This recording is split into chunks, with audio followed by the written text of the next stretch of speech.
Бүгін шынымды айтсам, неден бастарды да білмей жатырмын. Абекеңе келдім. Контент түсіру керек. Біраз болды. Оқырмандарға еш нәрсе айтпай кеттік. Отбасым елде ғой. Содан елде болғасын өзім жалғыз жүрмін. Білмеймін, бір іште бір бос нәрсе, бос болып тұр да іш. Ер адам, жалпы кез келген адам отбасының қасында болуға үйреніп қалса, жалғыз жүру қиын болып кетеді екен. Үйге келесің, үйде ешкім жоқ, күтіп алмайды, кішкентай қызың алдынан шықпайды деген сияқты ғой. Бірақ альхамдулилля, олар аман есен, бәрі жақсы, Аллаға шүкір. Отбасы туралы айтқанда, өткенде шығардым ғой мен, ақылды және ақымақ әйел деген. Сол кезде әйел кісілер ренжіп қалды. Кейбір кісілер фокусты дұрыс қойған жоқ та. Ақымақ әйелдер қандай екенін айттық, жалпы айттық деген, мысалын келтірдік деген. Еркектерге қатысты айтып жіберейік онда. Ер азаматтардың қателіктерінің бірі әйеліне көңіл бөлмеу деп общий айтамыз ғой енді. Бірақ қалай көңіл бөлу керек? Біз еркектер бір нәрсені обязанность, яғни міндет деп білеміз ба? То, что отбасы мен асырауым керек, жұмыс істеуім керек. Біз болды. Біз оны істеп отқан кезде жұмыс істейміз, басқа да өзіміздің міндеттеріміз атқарып жатқанда, біз оған бір рахмет онша күте қоймаймыз. Рахмет айтса қуанып қаламыз ғой әрине, бірақ біз постоянно рахметке мұқтаж емеспіз. Ақша тауып жатсыз, бізді асырап жатсыз деген сөздерге әрдайым мұқтаж емеспіз. Ал әйел адамның табиғаты ол керісінше. Ол басында істейді, тамақ істейді, күшті тамақтар істейді, үйді жинап қояды, жұбайы үшін әдеміленуі мүмкін, прическа жасауы мүмкін деген сияқты, сондай нәрсе істейді. Сол кезде ол күтеді, қандай сұлу болсын деген сияқты. Үйді күшті жинап қойыпсың, тап-таза, сен болмағанда мен мына үйді қалай жинар едім деген секілді. Тамақ тәтті болды. Басқа осындай рахметтерді күтеді ол. Егер оны постоянно игнор қыла беретін болса, күйеуі айтпайды, рахметін айтпай, оған комплимент айтпайтын болса, сол нәрсеге көңіл бөлмей кетеді әйелі да. Бітті, сонымен бұрынғы нәрсе азая бастайды, бұрынғы тәтті тамақтар. Тіпті бірақ кейбіреулері нетсе де, бірақ бәрібір міндеттерін жасайды ғой, Алла разы болсын негізі әйел кісілерге.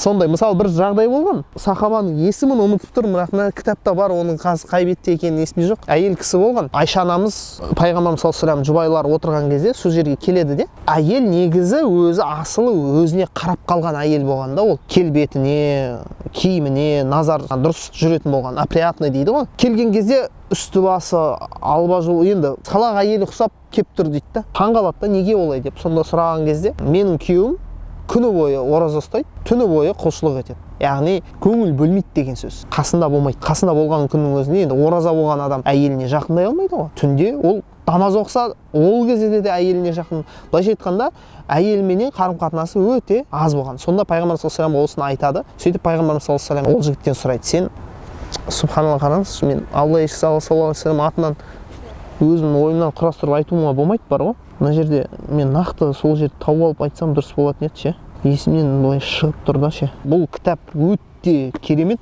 кәдімгідей современный тілмен жеткізген да. Современный дегенде қалай? Жастар түсіне алады да бұл тілді ше. Отбасы туралы кітаптар көп, бірақ мына кітаптың несі басқаша. Лимаза тухмилу нафсаха. Қарсы, бет жай аша салдым. Жаңағы тақырып қой, іздеп жатқан тақырыбым ғой. Лимаза тухмилу нафсаха. Ол неге өз-өзіне қарамай кетеді деген тақырып. Неге қарамай кетеді? Абу Муса аль-Ашаридан ол айтады, бірде Осман ибн Маз'ун деген сахабаның әйелі пайғамбар саллаллаху алейхи вассаламның әйелдері отырған аналарымыздың қасына келеді, үйіне да. Оның келбеті өте нашар болады. Алба-жұлба деп айтамыз ғой енді. Сондай бір неопрятный. Сонда оған айтады: саған не болған дейді. Сенің күйеуің сондай бір бай адам емес пе дегенде, әйел айтады: ол бізге мүлдем көңіл бөлмейді дейді. Оның күндізі оразамен, түні намазбен өтеді дейді. Сөйтіп пайғамбар саллаллаху алейхи вассалам кірген кезде оған осыны айтып береді. Пайғамбар саллаллаху алейхи вассалам жұбайлары осы жағдайды. Пайғамбар саллаллаху алейхи вассалам Османды кездескен кезде айтады: я Осман, мен саған үлгі емеспін бе дейді. Сен неге маған ермей жүрсің, мен істегенде неге жасамай жүрсің деген бір не бар.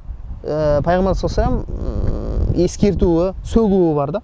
Сонда уама зака я Расулаллах, фадака аби ва умми. Я Расулалла, ол не нәрсе? Әке-шешем сенің жолында құрбан болсын, я Расулалла деп бірден құлақ асады. Амма анта фатақуму биллайли ва тасуму биннахар. Сен болсаң түнде намаз оқисың, яғни постоянно да, тұрақты. Түні бойы намаз оқиды да, ол күні бойы ораза ұстайсың дейді. Бірақ сенің отбасында не бар? Хақысы бар оларда, сенде хақысы. Және сенің денеңде сенде хақысы бар дейді. Сенің денеңде. Сен намазды да оқы, және ұйықта дейді. Яғни түні бойы намаз оқыма, ұйқыға да уақыт бөл, және намазға да уақыт бөл. Уасум уа афтыр. Және ораза ұста, бірақ бірыңғай ораза ұстап жүрме. Бір күн ұста, бір күн ұстама деген секілді ғой. Постоянно емес. Солай өмір сүр дейді да. Одан кейін ол әйел Пайғамбар саллаллаху алейхи ва саллям жұбайларына құдды бір тұрмысқа шығайын деп атқан келіншек құсап, сондай әдемі кейіпте келді дейді. Сонда біз оған айттық, не деген ғажап деп айттық дейді. Сонда ол айтты, адамдар қалай өмір сүріп жатыр, мен де қазір Аллаға шүкір солай өмір сүріп жатырмын дейді. Яғни күйеуі көңіл бөле бастағанда. Енді бұл қараңыз, бұл жігіттің көңіл бөлмей кеткені ол дінге қатты берік болғанынан, қатты берік болам деп тырысқанынан да.